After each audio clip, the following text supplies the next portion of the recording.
I don't think I told the story on here. I'll tell this story before we go because it's so. Unless did I tell you about working Koko B? No, no. Perfect. Okay, this is a great story, and it segues into a petition story. So I worked Koko B once in Tennessee, right? And this is summer of '02, and like he's like one of the first names I ever got to work with. So like I'm super excited, right? This is Koko B. Is the Yeah, Birdman. of course. So I get to the show and I'm hanging out, and Coco finally gets there. And so we're kind of chit chatting, about what he can do and what he can't do and what he wants to do, and all that's fine. And I go, hey, where's Frankie, the bird? Hmm. And he goes, well, man, I don't know how to say this, but a couple weeks ago, me and my family were at church, and Frankie was part of the family. Vince bought me that bird, but he was a part of the family. He was with me forever. And Do you know one roughly day, what year this was? '02. Oh, two. Okay, so yeah, so at that point he had Yeah. I mean, he had him, 10 plus years. yeah. Uh, and he goes, yeah. So me and the family are at church, and I get home, and there was a house fire, and Frankie didn't get out. I'm just like, oh man, I'm a real jerk for asking.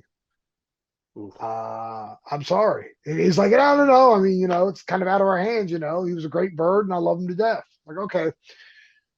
So fast forward to the match, right? Where I'm out first, and I'm the heel, and I'm getting my heat.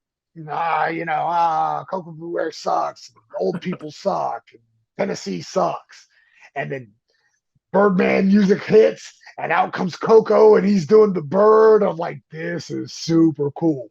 And he gets the mic, and he goes, I know what everybody's wondering. Where's Frankie? And he Oh no. tells the whole story. You know, Me and the family were at church, and there was a house fire, and I lost my bird. And then he points to me and goes, and he set the fire. Oh my god. And I'm in the ring, and I'm like, why would I do that? I'm a monster. Oh my god. That's Oh no. Right? Then I kind of like snap out of it. Like, what? Why would I burn this man's house down? So, I tell this story to everybody I know, like, hey, I guess I killed Frankie. Like I'm an arson. I heard I had a spot show with Coco Beware, so I burnt his house down. Like any good heel would do. what a worker to use that in the promo. Yes, no, it's pro wrestling as its finest, right? Yeah. So fast forward to that summer, I was doing an angle at Wildside where they had banned my finishing move. Uh, and so we shot some vignettes where I was shoot out in the streets trying to get people to sign this petition to bring my finishing move back. Nobody knows what I'm talking about, Just right? It's random just a crazy. strangers. Yes, it's a crazy man in spandex in downtown Cornelia, Georgia, trying to get people to sign a petition, right? Then nobody's biting, but that's the whole gag. Billy on the street like 15 years early. 100%. So finally, fast forward to an in-ring segment, right? So we do one vignette in the back where I'm like, oh my God, I've got it. And that's the outshot, right?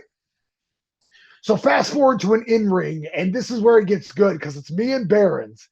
And Barons tells me essentially, he goes, we'll do a little talking and I'll shut it down. I'm like, okay, that's fine.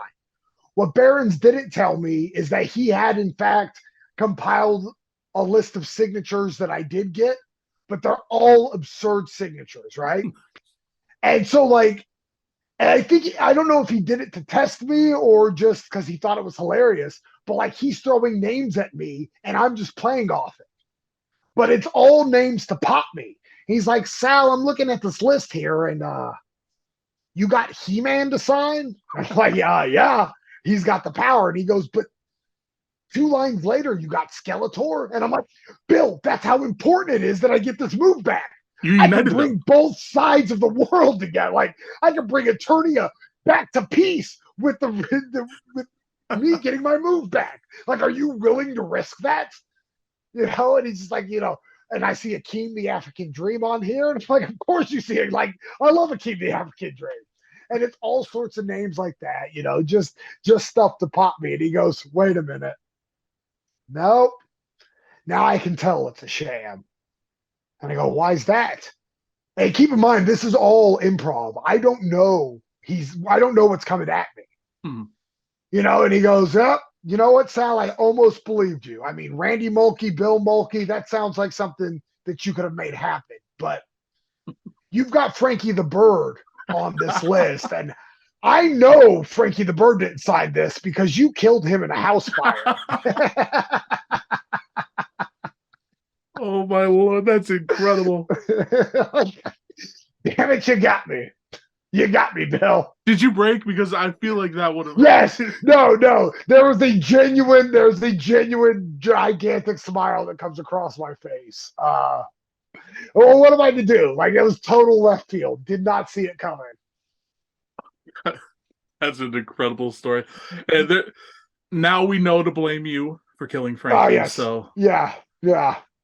I'm pretty sure I hurt Matilda in some way. Just any pro wrestling animal, I'm pretty sure, outside of Damien, because we all saw Earthquake splash him. Yeah, of course. All other pro wrestling animal deaths, I'm pretty sure can get pinned on me somehow.